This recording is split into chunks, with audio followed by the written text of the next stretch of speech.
race here for the Trade Zone GT3, GT4 race 10 of the weekend. It's their second showdown. It's going to be over 8 laps.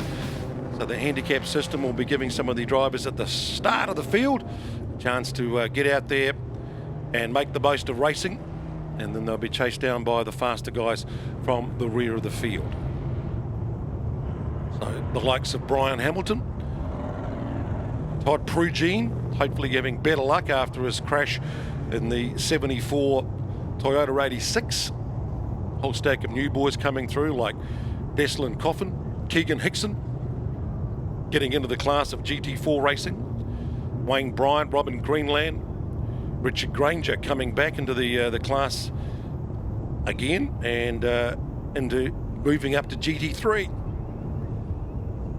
So Bruce Brooks, number 117, will get us underway, along with number 8 Glenn Mowat and the Nissan 180SX.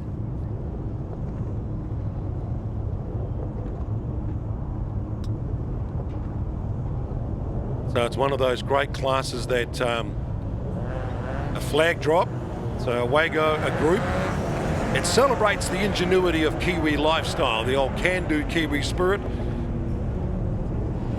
as they'll go away according to basically their speeds, and it's their chance to shine out in front. But the question is, how long can they stay out there over the 8 laps, and who's going to be the guy in the mid-pack that will get the advantage, because some of the faster guys right down the back will be doing it tough as they get released.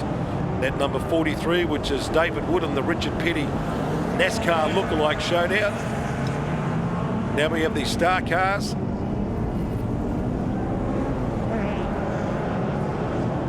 Anton Bryant there as well, working their way through the field, number 18. And he's racing in a Mazda. So variety is the name of the game here. Now all the fast guys from the back. But we're away racing now. And hopefully 96 will have better trouble after he won the battle for pole, but then had problems with his V8 Toyota, Chevy-powered V8. Like you say, Clint, with those handicap starts, we'll see the field at this point. They'll kind of race in their own groups, and a couple of laps in, they'll start to bunch back up again. We'll start to see the faster cars moving through the field and having a battle with some of those guys who got away earlier on in the race, who have a little bit less lap speed in them. But at the moment, it's Glenn Mowat leading from James Annabelle. Mowat and the Datsun Sunny. Oh, one of them's got a bit of a smoke coming out, and the old star cars put it onto the grass. He's turned that into a 1200cc lawnmower. I think that is Tony Christensen. And he's parked it well out of harm's way, so hopefully it may not bring out a safety car, number 50. Tony Christensen in the GT4 star car.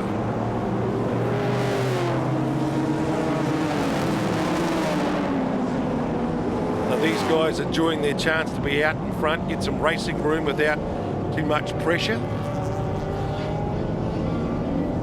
Of course, it's an 8-lap race, so the handicaps, the gaps that you saw at the start, were designed so that all the cars would, in theory, cross the finish line at the exact same time, and that'll all be this one big thing across the start finish line. And we all know that's not going to happen, though. But what it does do is it gives some of the slower cars, less money perhaps put into them, a chance at taking victory in the race, and it makes the faster cars really work for it. They have to go through the entire field, pass all the cars, make sure that they don't get caught up in any trouble if they want to move through to the top steps of the podium.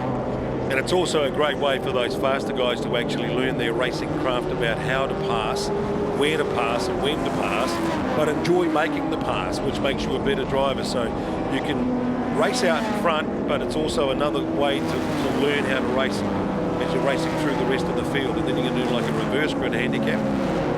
So it's going well at the moment. Talk about variety too. You had a shot there of a Dodge Viper, a Datsun Sunny, you had a Toyota Starlet in there with an old school Holden Commodore.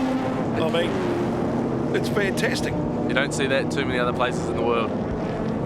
Great to have all of these cars out here at Hampton Downs enjoying motor racing. There's the Datsun Sunny, and there's the old Richard Petty in that NASCAR. Bring it out, big guy. Oh yeah. 117. going a bit slow there. Bruce Brooks, he started on pole. Now he's sort of just cruising around, isn't he, as the Mazda? Trying to stay out of trouble. Might have an issue here. He's not got a lot of speed in there down the straights. So it might just be nursing some sort of issue, but it's still got power behind it, still got drive, so I imagine he'll want to now try and bring that into the pit lane. Steve Elliott in the Lotus, searching for the apex around the Dale ITM sweeper as one of the star cars says, I'm off and running, 92. James Annabelle, how long can he stay out there in the Dodge Viper, or is that slowing? That looks also like it's slowing down quite a lot. It's a very wide, did he miss something there? No, he's slow. Look, we've got yellow flags down there for Tony Christensen's car. That would be it. And perhaps just taking a lot of caution there. Make sure that they don't put Tony and his car in any danger. But I tell you what, these guys are still going for it, and under yellow flag, they're going to have to be careful racing here. There's a few passes happening there, I think I saw under yellow flag, so the officials may have a few things to say about that. Number 96 there looked a bit keen and eager, trying to make a move down the inside under the double yellow, the localised yellow, so that's why I think James Annabelle looked like he was going slow, but it was a cautious approach. 74. Whipping round through the field. Now we're seeing the Todd Prugene back out into his old car that he started racing in, so he's kept that. He's gone from the Sanyong Utes into the 86s. I don't think he's going to be back in the 86s for a while after the big prank. And look at this, looks like rush hour traffic. How's the star car bullying the Ford Falcon? That's brilliant. The little star car. David and Goliath. He's sandwiched now by a Ford Falcon and a Holden Commodore. Big Ken Hunter hunting him down in a BMW. It's go the Hobbit. Go the Hobbit. Oh, brilliant racing here in the Trade Zone GT3 and 4 category. Been monstered by the big V8 Orcs. And again, we've still, the yellow flag seems to have cleared now, so free to race down there as I look out the window just to double check before I open my mouth there, but battle still goes on. The star car is still in there. Certainly still hot and sweaty, cooling off slightly, but still pretty tough work out there for the drivers and also for the race fans and for the people watching, the spectators that have been allowed in today. You've had a certain area for one side and certain area for the other side, so it's good that fans can still be part of the bubbles of 100 around the circuit here. 2.8 kilometres, the national circuit in Hampton Downs. Oh, one of them just got on the green, on the right on the hairpin. Yeah, it's certainly some fierce racing out there. A lot of rough and tumble, but it's hard, it's fair. And now it's 4 laps to go, so now some of these faster mid-pack cars are going to be chasing down number 92, the Dodge Viper of James Annabelle. Can he hang in there? Who's going to come and pinch it from him? Like 19, Logan Childs, done a lot of production racing with the likes of Simon Skeets, and now Simon Skeets is looking after his son as he moves over, or escorted over, really, wasn't he? But he's, whoa, look at the bonnet. Number 91. He's had a motor issue there. He's parked it down there. Yeah, fluid leaking down to that car, so he's had a ding there. He's very smart there. He's pulled it off to the side in a fairly good position, and he's still at drive, so he can move it again if he needs to, but he's got it out of the way, so hopefully we can continue on uninterrupted. But it'd be interesting to see how much fluid came out of that thing. Was some spotted down there. He's going to get back on the track now, so he let them go. He must have determined that he is going to now be able to get back to the pits, drive around nice and slow so that bonnet doesn't fly up and completely block his view, but he'll bring it back to the pits. And just when the Dodge Viper thinks I've got a chance for a win, along comes one of those little wee star cars, and it's Louis Carriga. He's going to spoil the party for the Dodge Viper.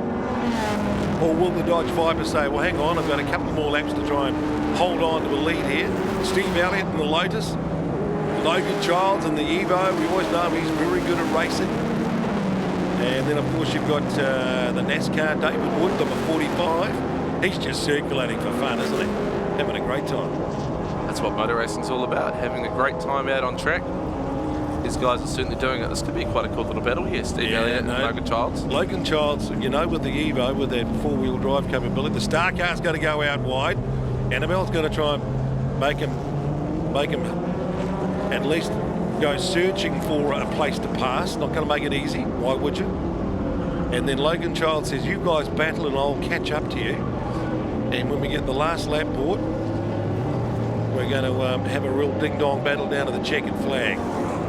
So 1, 2, 3, 4, 5. Oh, they're all starting to pile up now. The best of the handicap system. Annabelle hanging on. Star Car looking for a way around. Trying to get close. Logan Childs hunting them down. Some great shots as they sweep around the Dale ITM sweeper onto the main straight. Here at Hampton Downs, Ken Hunter further back.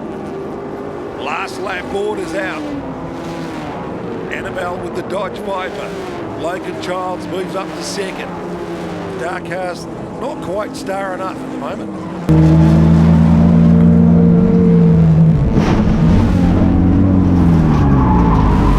He's going to get the rollover in turn 3. Oh, Mike Marsh and the Sierra Cosworth. He's put it into the wall. He's put it into the wall, and that's a big dent there. That's Mike Marsh being escorted into the concrete wall. It's a fairly sizable hit too, at a very high speed. I think the DSOs will be having a look at that one. So Logan Childs, if he's going to make the move, you're going to make it now because it's the last lap, so we won't be seeing the safety car, which is good. Perfect timing for a crash. But can the Dodge Viper hold on? Logan Childs has a look, thinks about sending it, pulls it back. Star Car says, now it's my chance. Did they pick the wrong spot? Has Annabelle got enough speed in that Dodge Viper? He seems to have the straight line advantage over Logan Childs. In fact, if I was Logan, I'd be worried about the Star Car in behind. Is Louis Kuriger not backing off? He's right in there as well. Here we go. It's going to be a straight drag race down to the finish.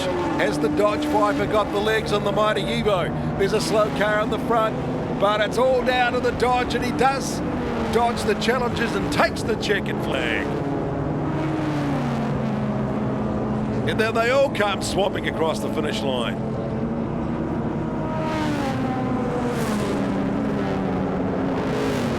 GT3, GT4 racing at its best. Some fantastic example of handicap racing there and how the system works, and seeing all the cars having to charge their way through the field. Well done, Toddy Prugine, for bringing that baby home. Yeah, it looks like there was a little bit of guard rub there on the rear tyre, but he's finished the race, that's the main thing. And 92, James Annabelle, the Dodge Viper, picks up a win, Trade Zone GT3, GT4. So he'll be absolutely rapt about that.